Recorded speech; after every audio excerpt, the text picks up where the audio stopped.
Hello， 大家好，欢迎来到新一期的老里头测评。今天终于它来了，本年度 HOTTOYS 公司出品的东西，我最期待的一款作品，就是钢铁侠马克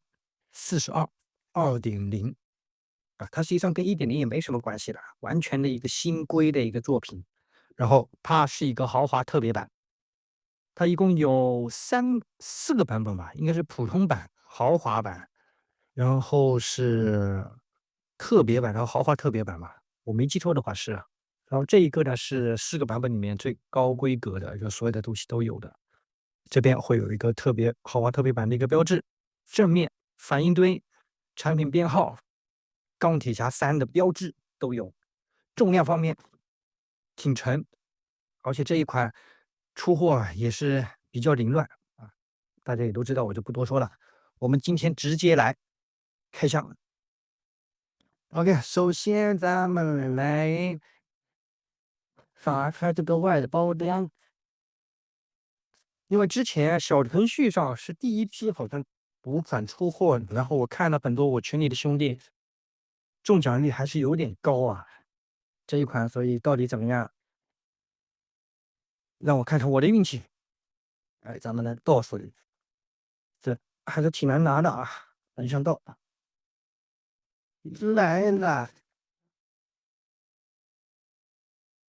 我们抄一下，这包装好是啊，我个人也是比较喜欢的这种风格。咱们来 ，OK， 包装拆出来了，正面就是咱们马克42的一个半身像，右上角就是豪华特别版的一个标志。整个半身甲的照片基本上都延伸到侧面，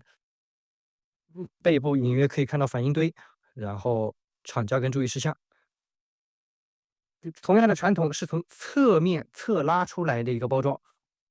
首先这里有一个小分穗的一个封条，应该是啊，咱们从这里把它抽出来。哎，传统的黑色泡沫棺材盒啊，抽出来以后感觉没有特别重啊。先看一下这一边，这一边应该是地台跟配件，镶嵌的还比较紧。哎，蛮认真的。而抽出来了，首先里面夹杂的一个说明书啊，地台，然后一些战损配件啊，它这张纸是贴住的啊，可以看到这边是贴住的，以前我记得是直接可以抽出来的。这一层拿走啊，来看一下里面还有这个蓄电池啊，还有其他的一些配件。这个我们放一边，后面再来看。好了，好，主角来看一下我最爱的马克42，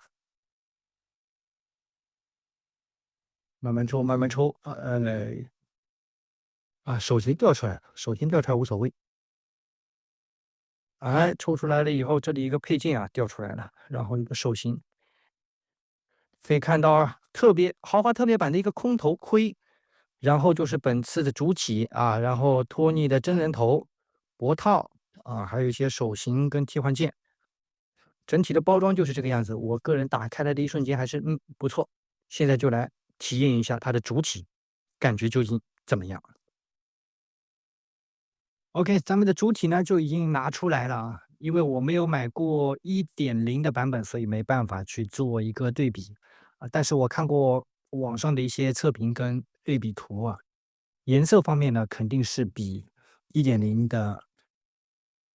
更加鲜艳，完全不一样的一个配色啊。我个人觉得这次的2.0的颜色呢更加接近于电影当中的一个样子，而且高度啊也是比之前的高。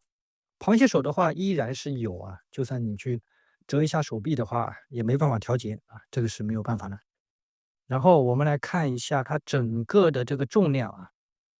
挺沉甸甸的啊，传统 HT 铁人的一个造型。屁股这里啊，里面是有个电线的啊，大家把玩的时候要当心一点啊，都是藏在里面。当然，头雕里面也是有个电线啊，大家都知道这一次的供电方式呢是完全一个新规啊，是跟之前装电池完全不一样啊，直接是从后面插 Type-C 的一个电源线。好，我们首先来看一下它的这一颗无损的面罩头，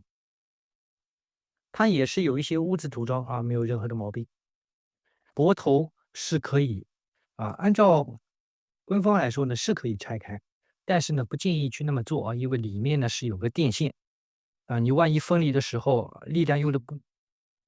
不稳定啊，很容易把电线给扯断。这样的话呢，真的很容易坏啊，这东西坏的话返修3个月起啊。来，我们来看一下面罩啊，面罩内部的这个结构也是跟 1.0 有区别，这里2.0的话会更加的细节一点。亮灯依然是在这里。好，然后我们来看一下这个部分，是完全的一个新规的一个设备啊，在这边。首先我们看到这个球形关节这个涂装更加的亮，而且在肩部啊多了这2个啊软胶的一个肩甲的配件，金属涂装。这样的话呢，可以避免穿帮。这样的话，你合上了以后啊，不像以前啊老版本，包括是1:4的，都会有一些空，肉眼看上去会有点缝隙啊。像这样的话呢，不管从哪个角度看上去都会更加的舒服啊，严丝合缝。OK，然后我们看到往下，首先胸甲这个部分啊，2个颜色可以看到非常明显的，这里是可以去替换战损配件的。首先我们要去把这2边。上面这一个是磁吸，下面一个是卡扣啊，这一点我也是比较费解啊。为什么一个做卡扣啊，一个做磁吸？扣下来以后，这一块可以看到啊，是一个卡扣的一个形式，标准的两个点啊，还是有的。上面这一块呢，是一个磁吸的一个零件，但它磁吸力度啊，每款都不一样啊。我这个挺紧，抠的时候要慢一点啊，千万不要把它给干坏了。啊，整个的这一块就是这样的一个呈现。内部的结构细节，我觉得也是有做改进，而且颜色涂装会更加的有这个金属的质感。包括反应堆，我们可以看到细节啊，反应堆内部涂装啊也是比较精致的。然后这一块啊，我如果没记错的话，这一块也是可以拆下来，去换成一个战损配件。拔的时候当心啊，慢慢的拔出来。也是一个卡扣的形式，不是一个磁吸。这3块全都可以去做一个战损的一个配件替换。再往下我们可以看到啊，侧边这2块也是可以去拆下来啊，它是磁吸加卡扣。这边有一个透明件的一个小卡扣，看到吗？然后2个磁铁，可以把它拿下来，去换一个战损配件。它内部的这一个金属漆面表现啊，我觉得还是不错。这边比较松啊，这个应该是每个都这样的，因为我开了2个42的啊，都是这样的一个情况。然后再到腰部这里的话啊，首先这里有一个啊弹簧结构，让它可能更大一点。然后这次比较可惜的没有沿用马克3 2.0 的这个龙虾背，而是沿用了最早铁人的腰部拉伸啊，拉伸了以后再去做一个可动啊，这里就是一个弹簧。背部我们来看一下啊，也是之前传统的一个样子了，没有龙虾背是比较可惜的，因为大多数铁人的玩家对于龙虾背这个造型还是非常的喜欢的，好评也比较多啊。整个的腰部的这个线条，我觉得也还可以，做的也是不错。好，我们镜头再往上拉，来看一下手臂的这个部分啊，我们单看。右边首先也是一个球形关节的一个肩甲，可以去做替换件啊，当然360度是没有任何的问题的。然后这边是一个磁吸的去替换战损配件的一个肩甲、大臂甲的一个位置。好，然后到了小臂甲这里，我们看一下，也是这边可以去拆下来磁吸去替换，内部的细节也一样是有它整个这次战衣的这个漆面都是每个地方都有一些战损或者是污渍涂到这一点我是比较喜欢的。包括背部，虽然说背部相对正面来说比较干净，但是比之前好了很多。之前你做的背部很干净，对吧？以前我记得很多铁人都是正面有战损，背面就没有，但是这次做的还是挺不错的，背部都有一些污渍手臂两边污渍跟战损都是完全不一样的包括臀部这里也有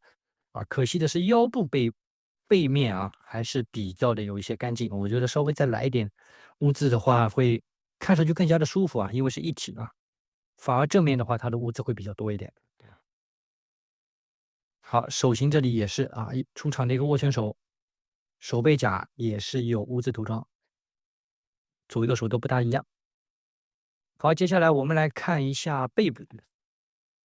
首先背部这里它也是有很多展开结构，跟之前的没什么区别，但是这一次它每一块展开的扰流板，或者是背部的这一个放弹药的一个储藏空间都是非常贴合的可以看到非常贴合。所以你每次去把玩的时候，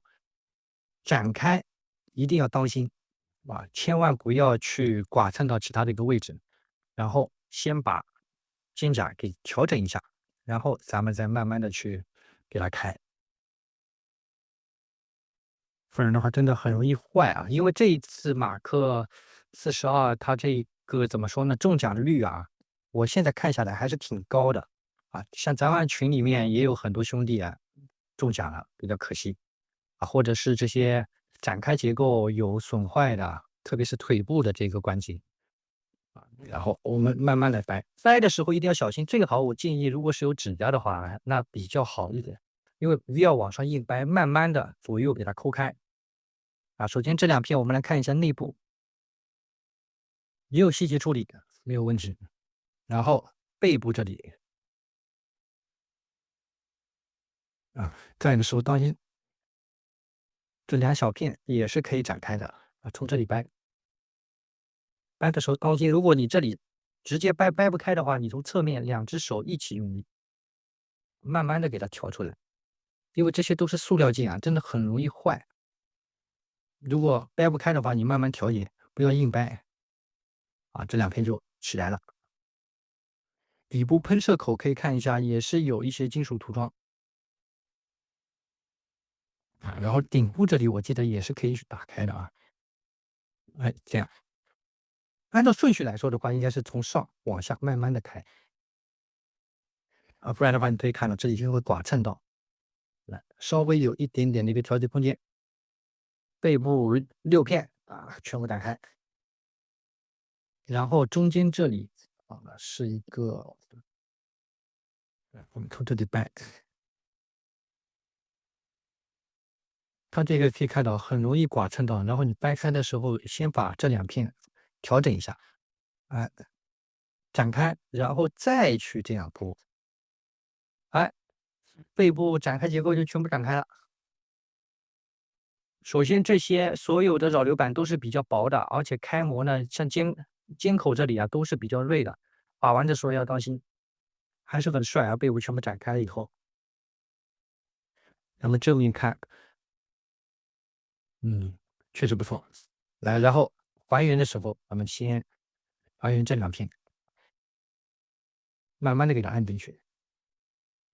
因为它这里滑进去了以后呢，里面是一个透明件的一个卡扣，得慢慢的给它卡进去，这样怼进去不要硬掰，然后这边也是这边也可以展开，实际上，你们看一下，先把其他的还原，咱们再去展开这里，顶部这两条先放开。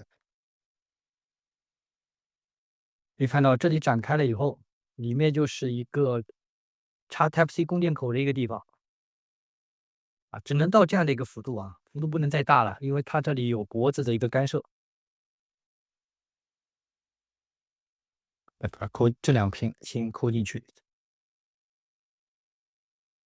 最后给它按紧。好，这样的话呢，背部就还原了。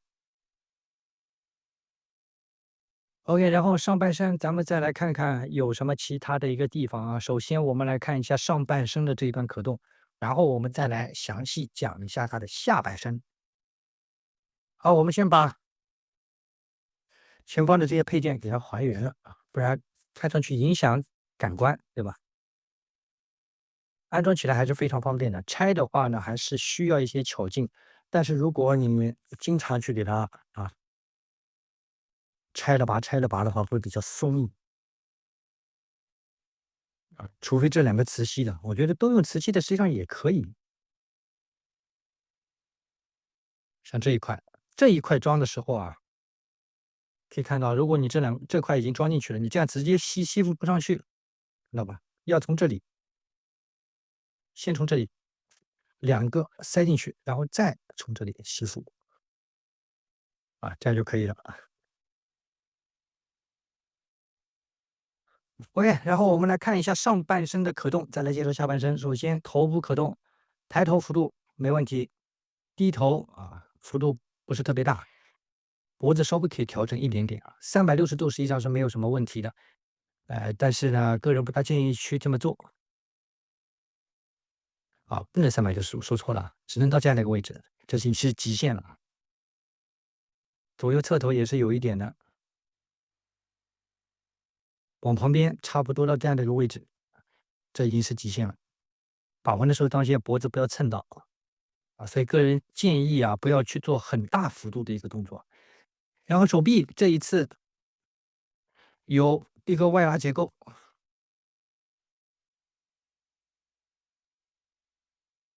差不多到这里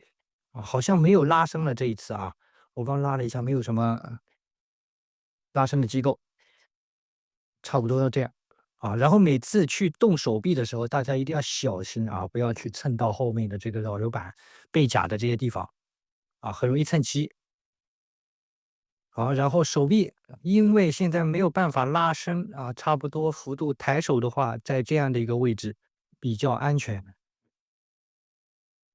好，然后往前没什么问题，差不多到这里也是可以的啊，也不可能大多数也不会用360度的动，对吧？而且这一次的这一个马克42官方的说明书里面也是不推荐你去做360度的一个旋转，然后要当心避免这边剐蹭，手臂移动的时候要当心啊，不要蹭到关节，而且非常的紧，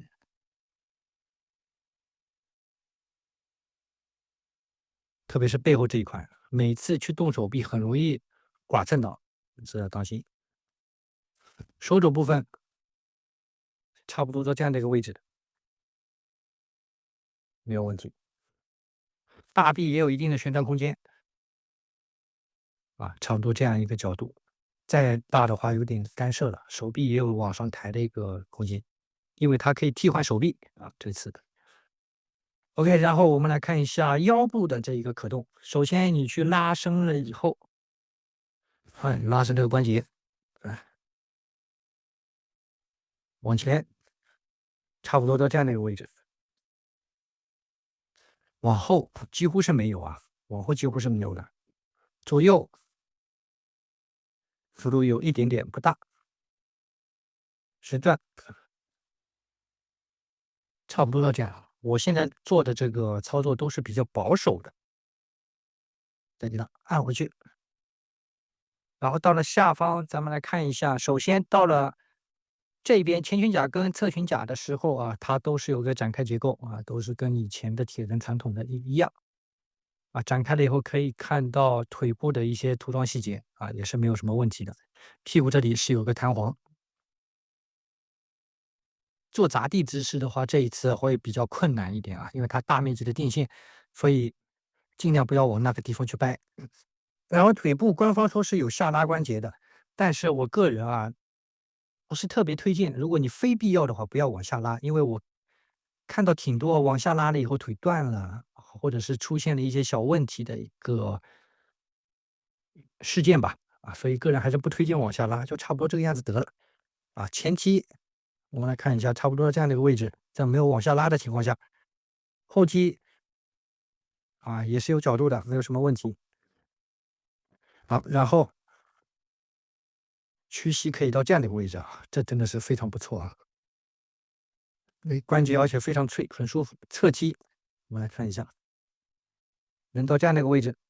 不大。好，然后看一下脚的一个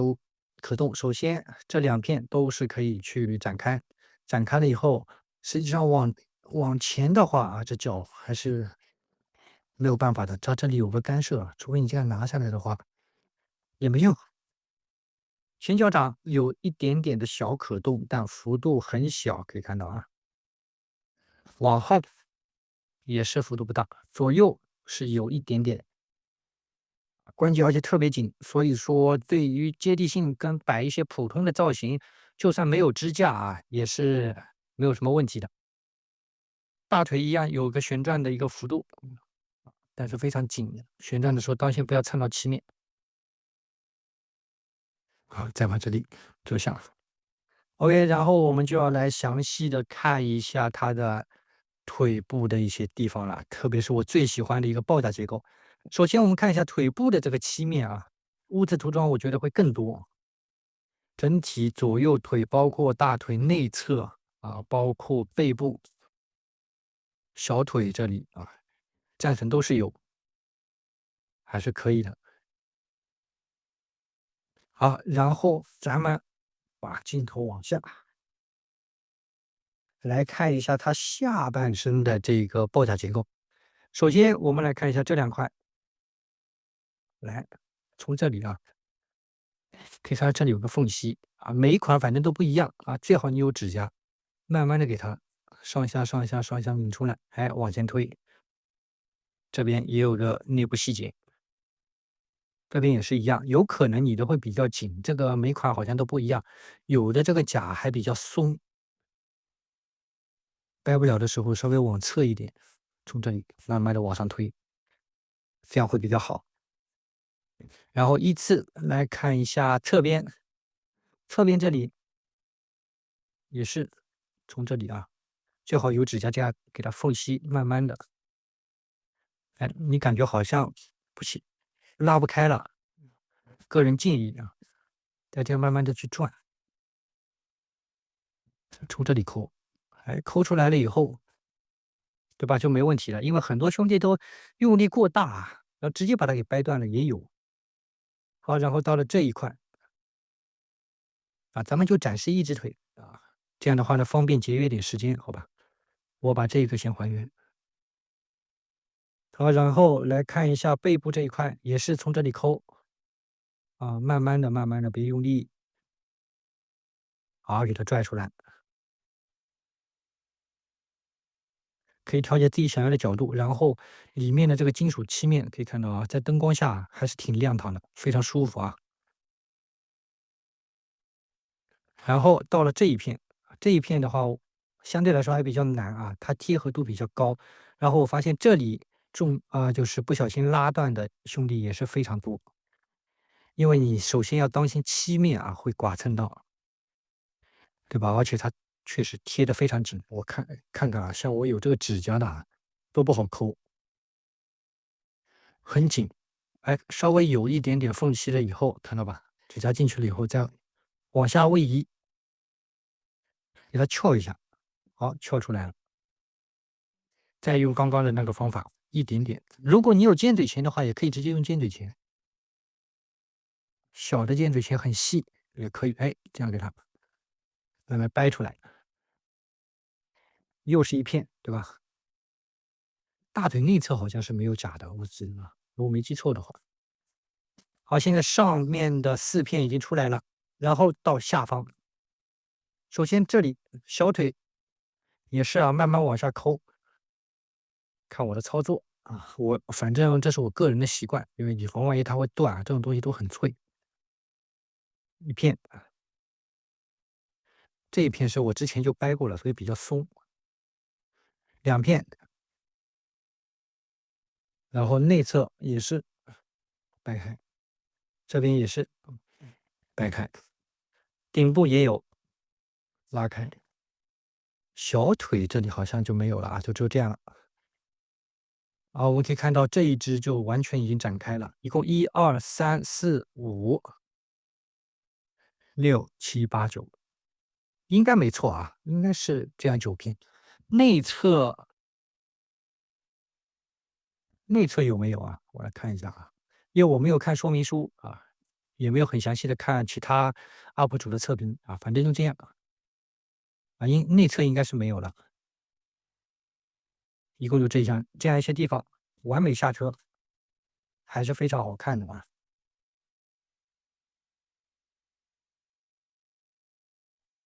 OK，整个的这个炮甲结构跟主体的一些细节啊，我基本上都已经说到位了。接下来咱们就来看一下这个豪华特别版的一些配件，特别是战神配件究竟怎么样。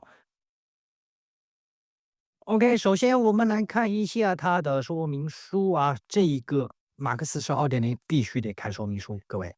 首先咱们来看一下第一页，面罩啊，然后脖子可以看到这个电线磁吸的，这一点要非常小心。然后下方这里，特别是这根线啊，千万不要给它卡在里面，一定要放在外面。真人头雕替换安插，可动眼的调节。好，到了这边啊，又是一个，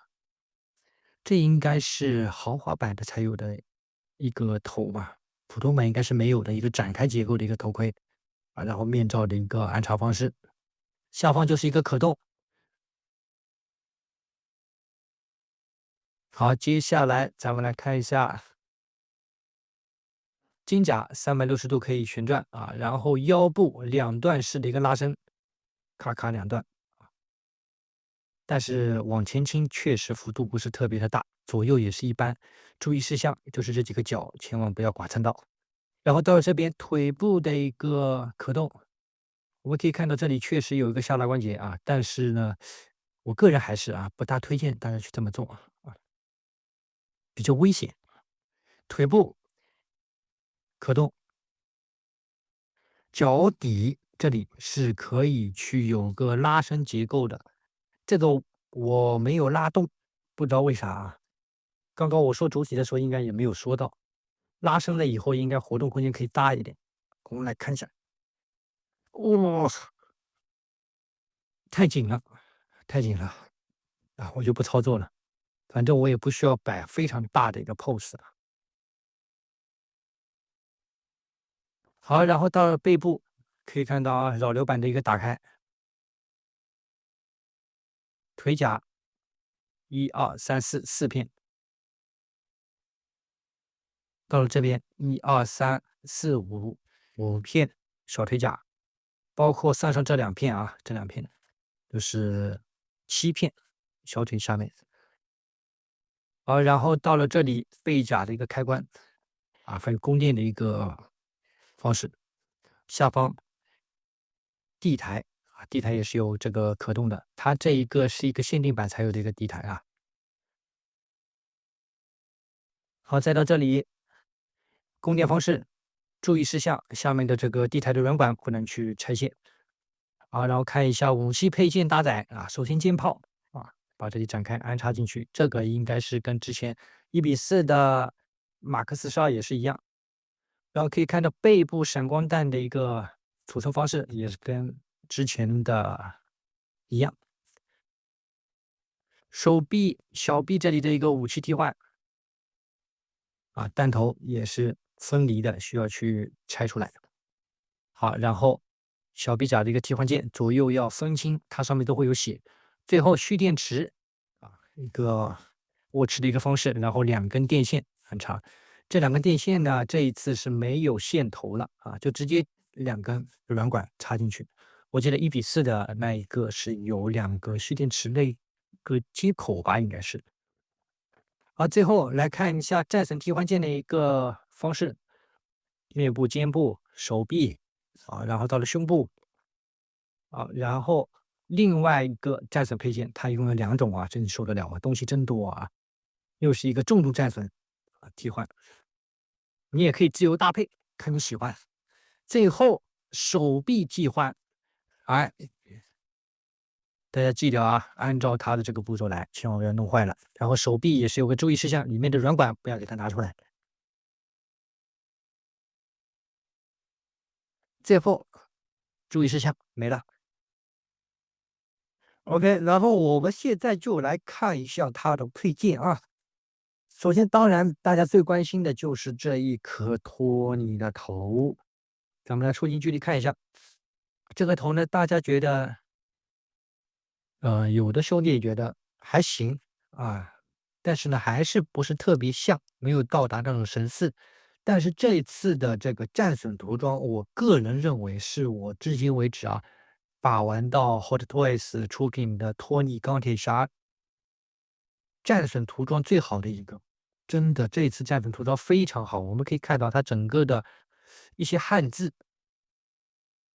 面部的这个血迹涂装也是更加的鲜艳，包括眉毛、额头啊，然后脸上的一些泥泞啊、污渍啊，一直延伸到脖子。而且这一次它这个发缝处理绝了，基本上是看不到发缝。所以说咱们 HT 啊，对于发缝的处理实际上是完全能搞得定的。就是有的产品不知道为啥就非常明显，对吧？我就不说是哪些了，包括耳朵的这个涂装也是非常不错，是那种啊，平时你运动了以后或者打架以后啊，面红耳赤那种感觉啊，耳朵有点红红的这种感觉。眼神刻画实际上也还可以，就是依然我觉得眼球或者是整个眼眶啊，是不是稍微大了一点点？然后来看一下，打开以后里面就是一个磁吸可动眼，当然这一个完全可以用手了，手去控制。咱们来看看啊，随便调一个斜视吧，咱们来看一看，哎哎，斜视实际上也还不错啊，就是眼白啊有点多。那整体效果，这颗头我觉得也是一个7分多的一个作品吧。这次的涂装跟胶发，我觉得非常顶，很不错。胡子的一个细节刻画也是非常不错。OK，然后它是搭配了这个脖套去安插在这个头雕上的，这个我们稍后再展示。好，然后接下来就是我个人更喜欢的这个肉手，这个手臂确实啊，包胶的，做的非常的不错啊，包括它的这一身衣服啊，我们可以看到啊，这边质感非常好，整个的一些金属涂装、线管都做的非常到位。一个握拳手也是有一些可动，我们来看一下，90度没有任何的问题。它包胶而且比较厚啊，不是那种比较薄的，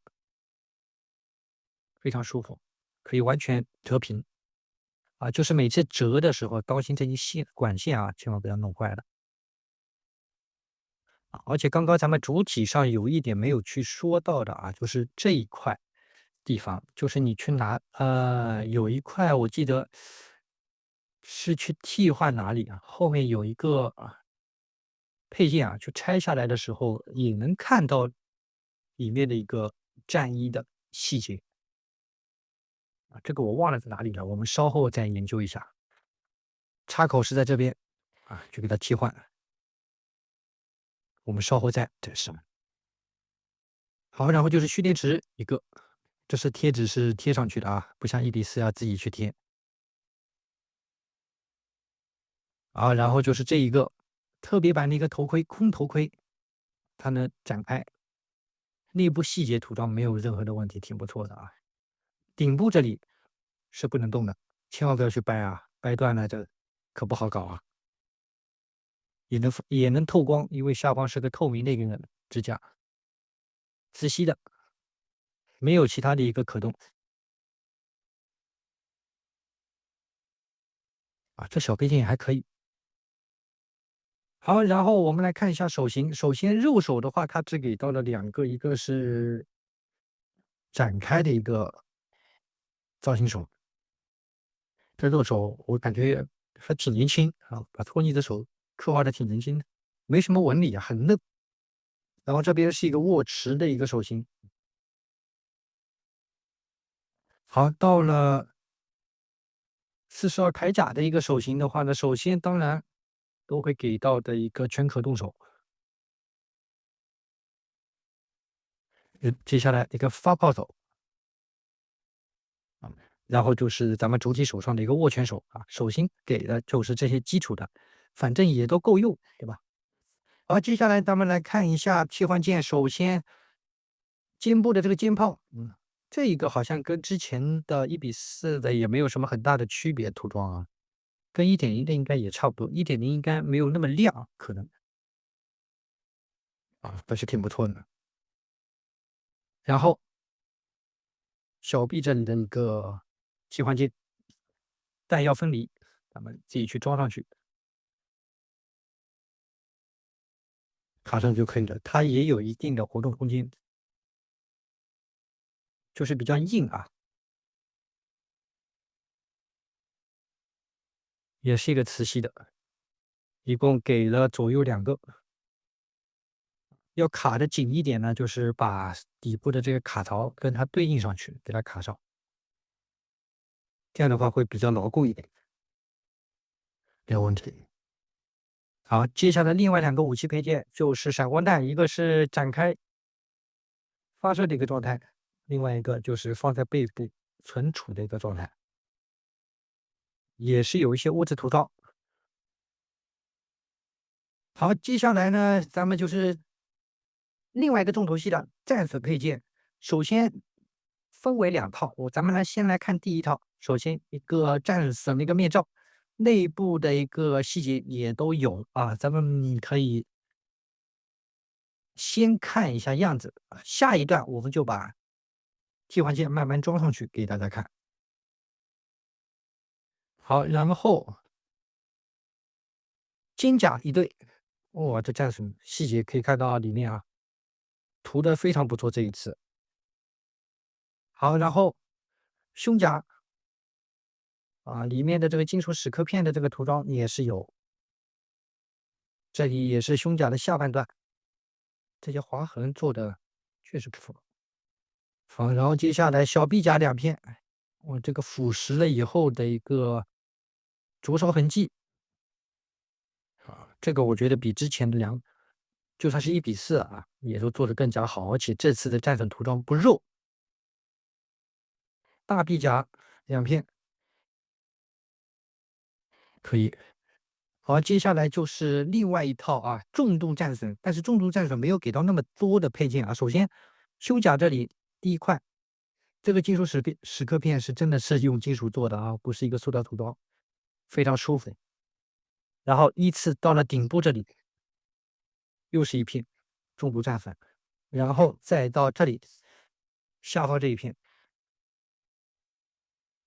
咱们来看一下这2片。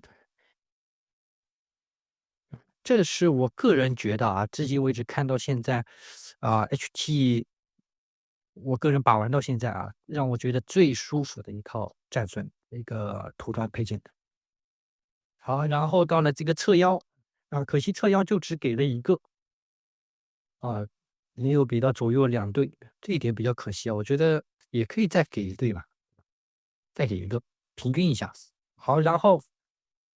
也是手臂的另外一个重度配件，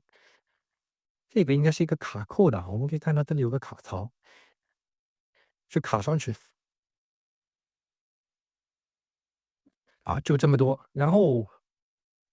还有一个就是咱们的特别版的豪华版的一个地台也可以去发光，然后下方的这个软管都是可以去动的，但是千万不要拔下来然后有一些可动，但是这个可动非常紧，左右都可以去调节一下。但是真的很硬把玩有点费劲。然后给到了一个蛇形软管跟闪耀支架，最后还有一个手臂替换器连接器的一个补件，最后再来到了一个眼球调节器，对吧 ？OK， 配件方面咱们基本上全部讲完了，现在我们把战损配件跟一些手臂这些配件真人头全部替换上去，看一下整体的造型是什么样的一个感觉。我们下一分部再见。OK， 接下来我们就来替换它的这个战损配件。我们先来第一步，首先把面雕拆下来，换成它。咱们一个一个来玩兄弟们也可以自行快进然后呢，先给它换一个重度战损吧。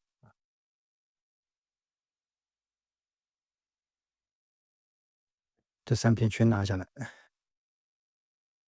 相对来说还是比较方便如果你有些指甲的话，找这个缝隙去给它抠下来。哎呀，但是我还是觉得，如果是磁吸的话，会更加方便一点。不是磁吸拿取起来比较麻烦。侧面给它这一块也拿走好，然后先装上面，这也是磁吸的，没有问题。然后这里是一个卡槽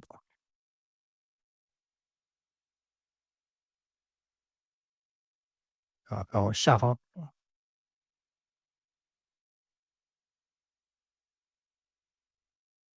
手臂，我们可以看到，在这里拿下来的时候右手这里本来就是有一些战损的痕迹，看到吧？这边然后刚刚我们没有提到的就是这一块我已经提前拿下来了。这里这一块拿下来以后，可以看到也是有像肉手一样的一个衣服细节而且这里确实是一个真实布料，然后这里有一个硬胶的一个肉手的一个细节，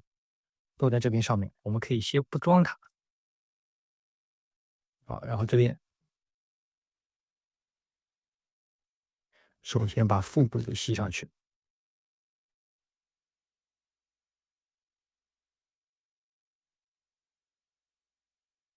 然后再来看一下重度战损还有没有别的？好像是没有了，就这么几片，外加这一个。咱们来看一下侧边，把这个可以装上去。但是这个也是一个卡扣的形式不是一个磁吸的。我们先要把手臂给弯曲，这里先把手臂弯曲，然后顶上去。这个装起来还是比较麻烦因为它这个槽位不是非常的紧，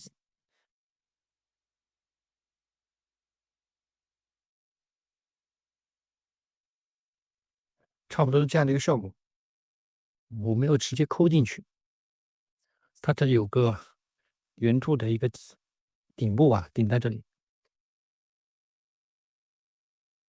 试一下，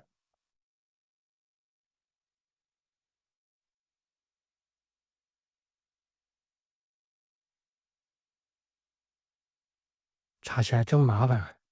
可以看到这里顶上去了以后呢，这边又有点缝隙。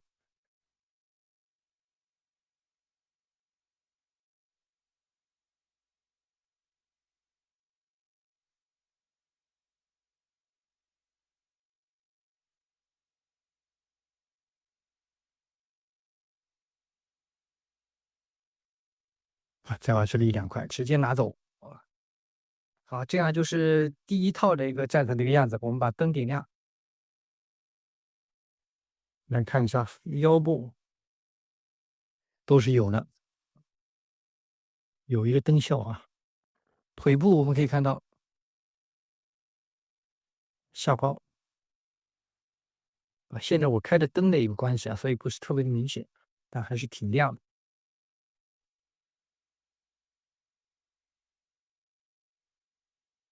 好，接下来我们来换一下另外一套。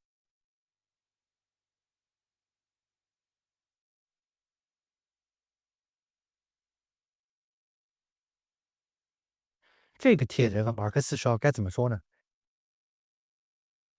就是提示你要3种造型啊，当然是你手头比较宽裕的话，3套造型确实是可以的，全部给它叠满了啊，6点拆下来，这个而且抠的还比较紧，从下面也可以捞出一点缝隙以后，用指甲缝给它拆开，然后换另外一套，我来看一下啊，首先这边下方。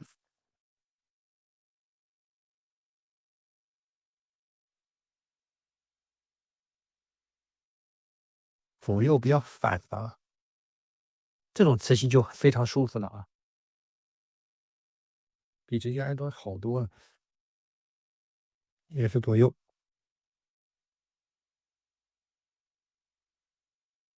吸不上去，好像就这一些了。顶部这里的话，你还是需要用这一块啊，它没有多余的，还是用这个。现在的话就是另外一个造型啊，当然真人头跟肉手咱们没有放上去，手臂我们再点亮一下啊，2套战神的配件啊，差不多就这个样子。然后接下来我们再把真人头插上去啊，给大家看一下整体的效果，而且还得把肉手给换上。我们来看一下。OK，最后咱们把真人头雕跟肉手啊全都已经放上去了，咱们来仔细看一下它这个造型。啊，我个人觉得这一套造型也是比较好看的，包括刚刚啊肩甲这里没有去替换啊，我现在也换上去了一个，整体的效果战神还是挺不错的，看上去很舒服。亮灯的地方也是非常多啊，包括背部，我们可以看一下腿部这里下方啊，你把灯光往外放点，可以看到这里的亮度还是可以的。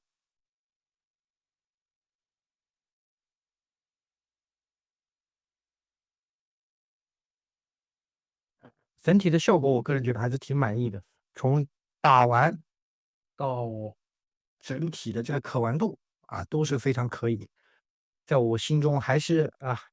很有分量的一个作品。就是确实啊，像腿部这些爆甲的一些地方，真的非常容易断，而且很难开。这一点不知道以后 HT 会不会有一些优化啊？这个我们希望有一些改进，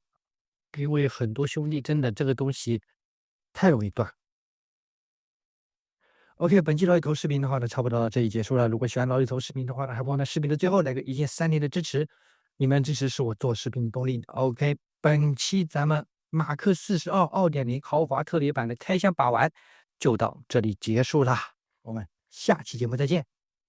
拜拜。